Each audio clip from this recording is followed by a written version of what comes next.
dari Kabupaten Pandeglang. Mohon maaf Bapak, saya mendapatkan tugas untuk melakukan wawancara kepada beberapa kepala sekolah dan salah satunya adalah kepada Bapak, kepala sekolah saya. Bapak, sebelumnya saya mohon izin Bapak. Dalam waktunya saya di sini mendapatkan tugas dan melakukan wawancara Bapak terkait tugas calon guru penggerak demonstrasi kontekstual dalam praktek pengambilan keputusan berdasarkan nilai-nilai kebajikan. Sebelumnya Bapak, saya mohon izin untuk mengajukan beberapa pertanyaan. Ya, silakan. Selama Bapak menjadi kepala sekolah di SMP Negeri 3 Cimanuk ini, apakah Bapak pernah menghadapi sebuah permasalahan atau kasus yang terkait dengan dilema etika begitu Bapak, yang membuat Bapak merasa bimbang, atau bagaimana? Kalau Bapak berkenan bisa berbagi prakteknya kepada kami Pak. Terima kasih Bu. Pertama saya ucapkan selamat ya, dan terus semangat ya untuk terus mengembangkan diri ya, melalui program guru penggerak ya. Nah, berkenaan dengan pertanyaan tadi, tentu kalau ditanya permasalahan sangat banyak ya, dan ini tentu bagian dari kepemimpinan. Jadi bagaimana seorang pemimpin bisa menyelesaikan suatu permasalahan yang dihadapi di satuan pendidikannya atau secara di sekolah, dari khususnya di SMP 3 Cimanuk ini. Kalau tadi berkenaan dengan dilema etika ya, dilema etika ketika harus mengambil keputusan, tentu memang tidak mudah ya. Tapi dengan berbagai pengalaman, kemudian belajar dari mungkin praktek baik orang lain, juga dari beberapa referensi, dan juga dimatangkan dengan berbagai kasus permasalahan, saya kira ya kami dalam, atau saya pribadi sebagai kepala sekolah di SMP 3 Cimanuk ini dalam mengambil keputusan, tentu yang pertama mengedepankan lebih ke kebijakan ya. Tetap kita menggunakan aturan-aturan yang berlaku, tapi pada akhirnya ketika kita pada situasi yang mungkin sulit ya, sulitnya dalam artian mungkin keputusan ini kalau secara hukum aturan itu betul bisa dilaksanakan, tapi dampaknya, akibatnya hal-hal yang bersayap ya akibat itu. Misalnya ketika saya mengambil keputusan kepada anak-anak siswa yang mungkin bisa dikatakan dalam tanda petik nakal ya kan, tidak sesuai dengan aturan-aturan sekolah, ya gampang saja kalau mau misalnya menerapkan hukum langsung, atau peraturan ya, atau sekolah langsung misalnya dikeluarkan ya. Namun kan pada akhirnya kita mengambil sebuah pertimbangan-pertimbangan lain ya. Pertama misalnya, apakah anak ini ketika dikeluarkan apakah akan lebih baik, itu pertanyaan pertama. Yang kedua, secara moral saya berpikir kok saya sadis amat ya, itu membunuh masa depan anak. Karena bagaimanapun juga sampai saat ini ya, bahwa sekolah ini masih sebuah harapan untuk mengubah nasib seseorang, sehingga ya sering saya mengambil keputusannya lebih kepada kepentingan anak. Iya, baik Bapak. Kemudian Bapak, untuk pertanyaan selanjutnya, menurut Bapak begitu ya, setelah menceritakan kasus yang tadi, kira-kira kalau menurut Bapak mengidentifikasi masalah tersebut itu masuk ke dalam dilema etika atau kebujukan moral itu Bapak?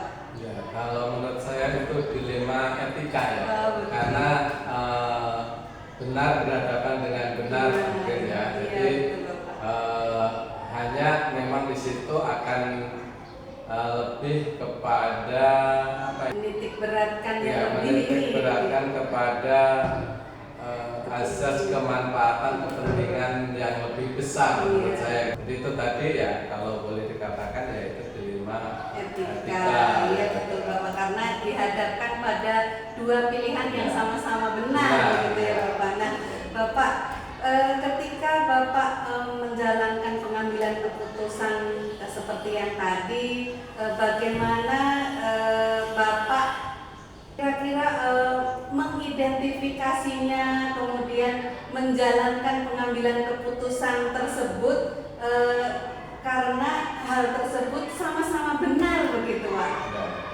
Ya, jadi sebelum mengambil keputusan kan harus mengidentifikasi dulu berbagai faktor-faktor penyebab permasalahan. Ya misalnya kalau kita ambil kasus siswa yang terus terang memang banyak siswa di kita ini yang memang perlu pengambilan keputusan yang perhatian khusus. Nah itu mengidentifikasinya tentu banyak hal yang bisa dijadikan referensi. Misalnya sebetulnya latar belakang siswa itu seperti apa, dan itu biasanya saya menugaskan wali kelas.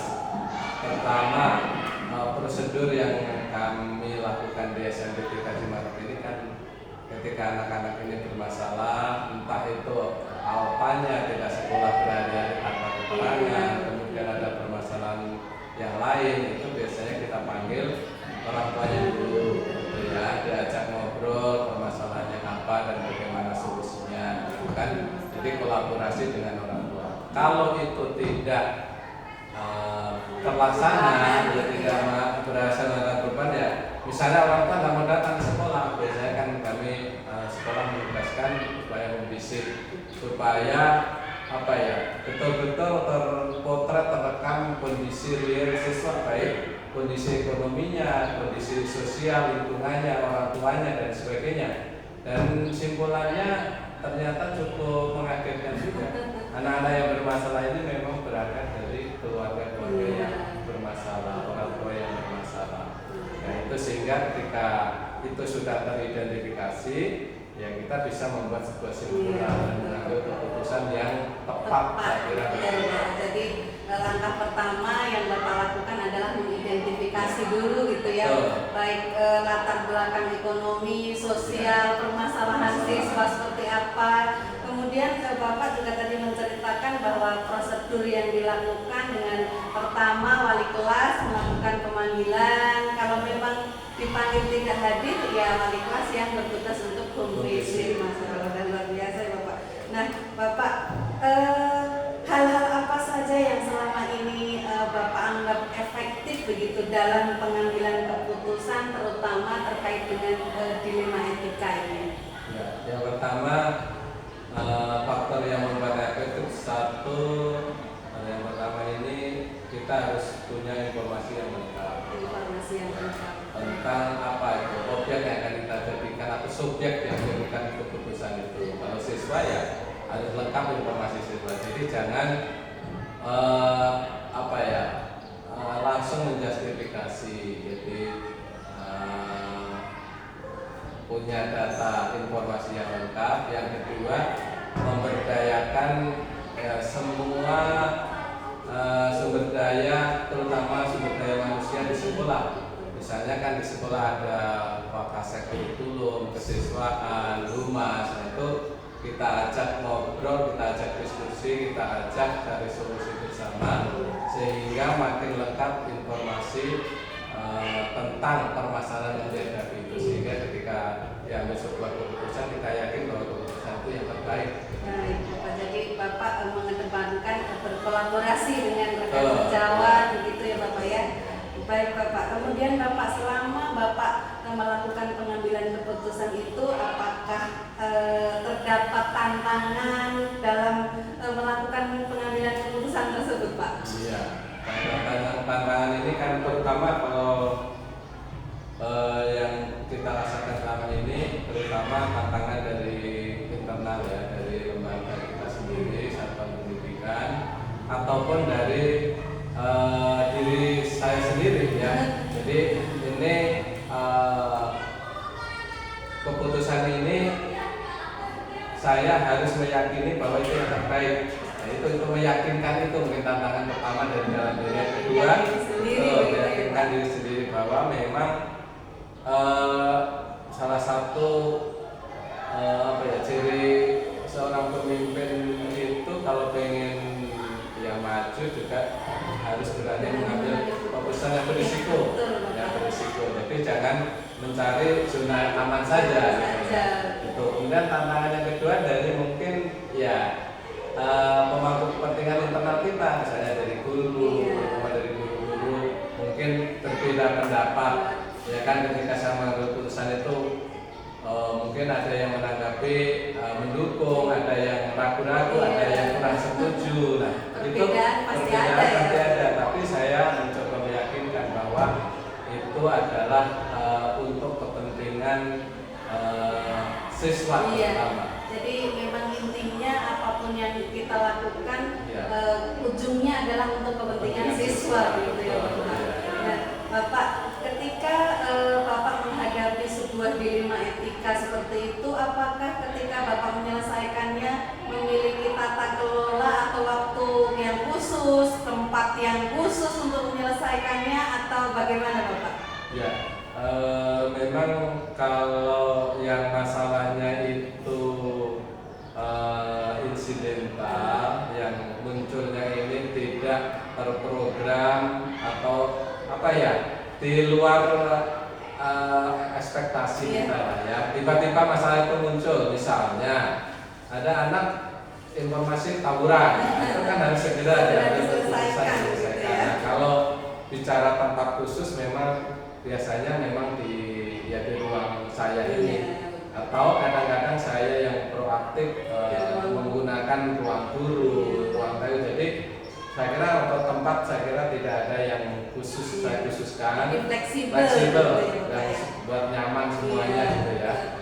Baik Bapak, nah Bapak ketika Bapak melakukan pengambilan keputusan terkait dilema etika ini, adakah seseorang atau faktor-faktor yang selama ini mempermudah atau membantu Bapak dalam pengambilan keputusan terkait kasus dilema etika tersebut? Banyak. Jadi namanya sekolah itu kan memang sistem. Namanya sistem itu kan gabungan dari berbagai unsur bagian yang bekerja sama ya. Nah, kalau bicara siapa itu yang bisa mendukung, meyakinkan akhirnya sampai saya bisa mengambil keputusan yang saya anggap tepat gitu ya. Karena saya anggap tepat karena hasilnya kalau saya lihat juga positif, trennya itu baik. Nah, apa itu indikatornya ya?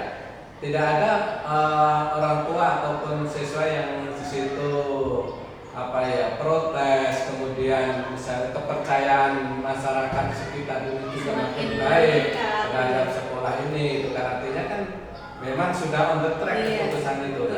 Nah, itu juga tidak lepas dari peran dari semua stakeholder di sekolah terutama ya. Misalnya kalau kesiswaan biasanya Bu Iswa sendiri yang bagian kesiswaan yang saya ajak, saya minta untuk terus mengawal kondisi siswa, data-data dilengkapi, ya kan, kemudian segala sesuatu ya yang berkenaan catatan kecil siswa itu lengkap. Itu sangat mendukung sekali.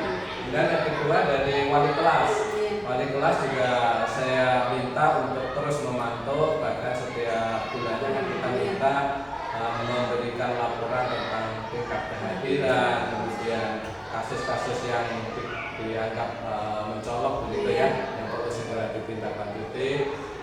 Juga kadang saya juga minta ke siswa, pendapat ke siswa. Sering saya secara non formal tidak saya panggil ini pas ketemu atau saya masuk kelas ada waktu yang kosong gitu kan. Dan biasa saya masuk kelas dan ngobrol-ngobrol secara non-formal. Jadi dari situ justru memberikan informasi yang demikian banyak dan lengkap. Iya, betul Bapak. Jadi Bapak melibatkan semua warga sekolah ya dalam pengambilan keputusan itu. Jadi faktor-faktor yang bisa mempermudah terkait dengan informasinya. Bahkan juga kalau kemarin-kemarin kita juga melibatkan pihak usaha, bisa ya kan, atau stakeholder yang lainnya juga melibatkan. Iya Bapak, luar biasa sekali. Nah Bapak, dari apa yang sudah Bapak ceritakan tadi, kita sudah ngobrol-ngobrol tadi. Nah, kira-kira menurut Bapak pembelajaran apa yang bisa Bapak petik dari pengalaman Bapak dalam pengambilan keputusan berbasis nilai-nilai kebajikan terkait dengan dilema etika tersebut, Bapak? Ya, jadi simpulan pelajaran yang sangat berharga yang bisa saya ambil, yang pertama, kita harus mengedepankan berpikir positif. Satu, apapun yang terjadi kita kedepankan berpikir positif. Kalau dalam bahasa agama ya husnuzon billah gitu ya, jangan langsung menjas belum tahu permasalahannya gitu. Jadi harus. Yang kedua,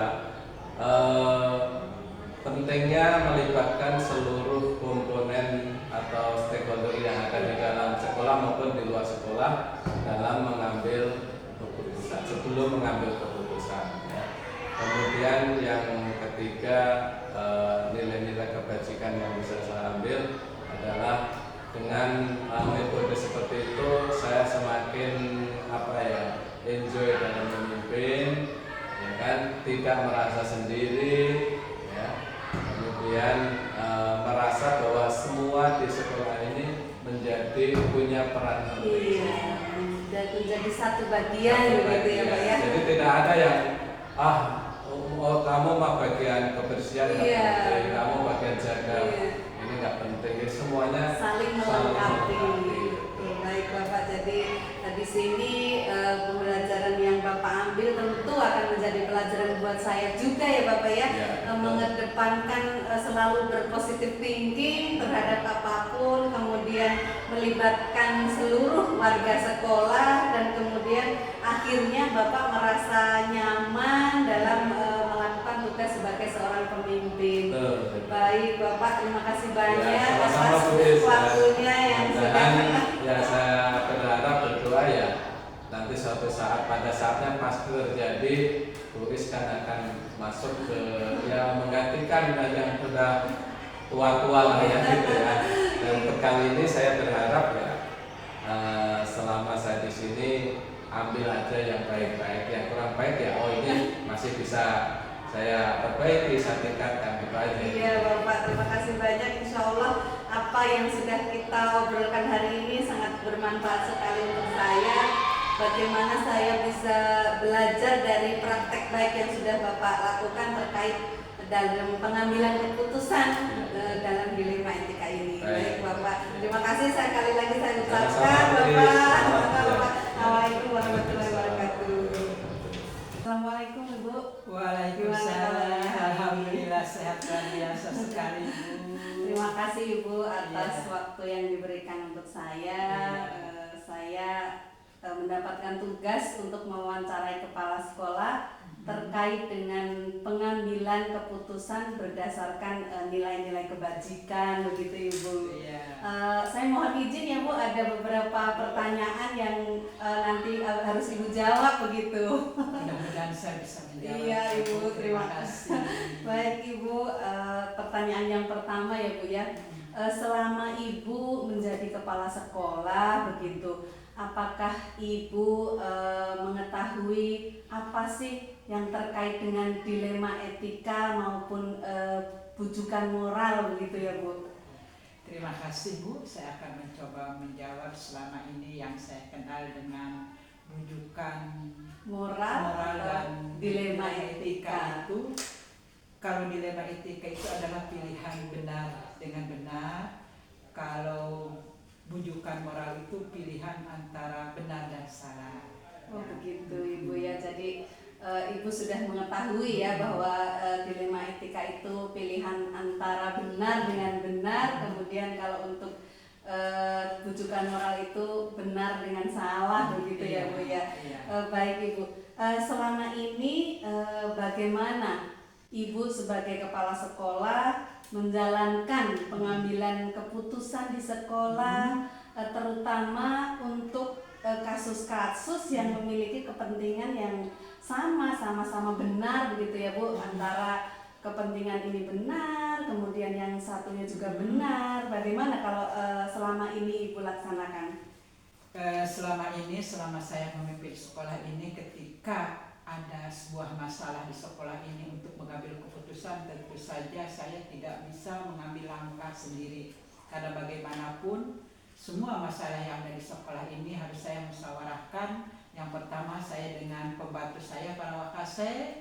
Setelah itu nanti akan ditindaklanjuti dengan Bapak dan Ibu Dewan Guru, sehingga ketika masalah ini muncul semua tahu permasalahannya dan tahu bagaimana cara solusinya. Begitu ya Ibu ya. Jadi Ibu selama ketika ada permasalahan selalu melibatkan rekan-rekan di sekolah, begitu ya Bu ya, baik para wakasek maupun guru-guru yang lainnya. Luar biasa Ibu. Nah Ibu, boleh ya saya tahu lagi nih, kira-kira selama ini yang Ibu laksanakan langkah-langkah atau prosedur seperti apa yang biasa Ibu laksanakan ketika pengambilan keputusan tersebut? Terima kasih Bu. Selama ini ketika pengambilan keputusan itu tentu saja dimusyawarahkan dulu saya dengan para wakasek tadi. Kemudian saya menyuruh dibuatkan jadwal yang terprogram, hari apa kita akan membuat rapat seluruh stakeholder yang ada di sekolah ini tentang masalah yang muncul tersebut. Begitu ya Bu. Jadi Ibu membuat waktu yang khusus nanti supaya memusyawarahkan permasalahan tersebut. Baik Ibu. Nah kira-kira Bu, pasti selama perjalanan Ibu memimpin sekolah ini terdapat hal-hal yang Ibu anggap efektif nih ketika pengambilan keputusan itu dilaksanakan. Tentu saja ya Bu, hal-hal yang efektif untuk pengambilan keputusan tentu saja salah satunya adalah komunikasi. Itu sangat penting antara saya dengan wakasek dan semua dewan guru yang ada di sekolah ini. Baik Ibu, jadi Ibu intinya selalu berkomunikasi dengan seluruh warga sekolah, begitu ya Ibu ya, supaya keputusan itu diambil bersama-sama, begitu. Baik Ibu. Nah Ibu, selama ini tentunya pasti terdapat hal-hal apa ya, tantangan begitu ya yang Ibu hadapi gitu. Kira-kira seperti apa Bu tantangan yang Ibu hadapi selama ini? Tentu saja setiap apapun itu pasti ada tantangannya. Yang tantangan yang utama itu adalah kurangnya kesadaran dari diri siswa dan para orang tua wali murid tentang pentingnya pendidikan, ya. Sehingga begitu di lapangan banyak sekali muncul hal-hal yang di luar dugaan kita. Begitu Ibu. Jadi masih rendahnya kesadaran dari murid maupun dari orang tua, itu menjadi tantangan tersendiri, gitu ya Ibu. Iya Ibu. Nah selama ini Ibu ketika terjadi permasalahan baik terkait dengan murid maupun dengan guru-guru yang ada di sini, apakah Ibu selalu menyelesaikannya dengan tata kelola yang terjadwal, dengan tempat khusus, dengan waktu yang khusus, atau mungkin secara insidental? Tentu saja karena masalah itu muncul tidak diduga-duga, tentu saja kami tidak pernah ada jadwal khusus, ya. Masalah itu diselesaikan karena insidental gitu. Karena saat itu terjadi, bagaimana kami menyelesaikannya, dan kami tentu saja harus melakukan koordinasi dengan pihak-pihak terkait. Kami berkaitan dengan peserta didik dan menyangkut lingkungan sekolah. Baik Ibu, jadi sesuai kebutuhan gitu ya Ibu ya, jadi supaya cepat terselesaikan gitu. Baik Ibu, luar biasa sekali. Nah selama ini Ibu ketika menjabat menjadi kepala sekolah, adakah seseorang atau faktor lain yang kira-kira bisa mempermudah pengambilan keputusan yang Ibu laksanakan begitu Bu? Tentu saja ya Bu, untuk mempermudah ketika masalah itu hadir di sekolah ini, ya tentu saja adalah bantuan dari para saya dan guru-guru yang ada di lingkungan sekolah ini. Saya tidak bisa berdiri sendiri tanpa bantuan mereka, karena bagi kami ya setiap masalah yang muncul adalah milik kita semua dan harus diselesaikan secara bersama-sama. Baik Ibu, jadi Ibu selalu mengedepankan berkomunikasi Iya, tadi ya supaya berkoordinasi. terkoordinasi, Masya Allah. Nah, Iya. Ibu, selama Ibu sudah memimpin di sekolah ini, kemudian pasti banyak ya tadi masalah-masalah yang Iya. dihadapi. Kira-kira menurut Ibu ini pembelajaran atau pengalaman yang bermakna untuk Ibu selama menyelesaikan masalah tersebut seperti apa, Bu? Tentu saja pembelajaran yang dipetik ketika muncul masalah selama saya memimpin itu, tentu saja yang paling utama adalah bahwa kita harus memperhatikan yang utama itu adalah budaya di lingkungan sekolah untuk mengambil keputusan. Ya, jadi hal itu sangat penting, Bu. Karena tadi itu kalau kita memperhatikan budaya di lingkungan sekolah, tentu saja segala masalah muncul akan menjadi tanggung jawab kita semua dan sebaik-baiknya sekolah adalah milik kita bersama. Masya Allah, luar biasa. Jadi intinya sangat memberi pengalaman ya buat diri kita ketika kita mendapatkan masalah, kalau diselesaikan bersama-sama akan lebih mudah solusinya. Begitu ya Ibu. Ya Allah, terima kasih banyak pengalaman baiknya untuk kita, untuk saya terutama. Mudah-mudahan kedepannya saya juga bisa melaksanakan menjadi pemimpin yang baik gitu ya Ibu. Sekali lagi ya Bu, saya ucapkan terima kasih waktunya. Dan tentu saja saya juga merasa bersyukur bertemu dengan Ibu CGP ya. Di sini saya mendapat pelajaran berharga. Ternyata budaya lingkungan sekolah itu penting dalam mengelola sebuah sekolah. Betul. Terima kasih Sama-sama Ibu, sampai ketemu Ibu. Iya. Assalamualaikum.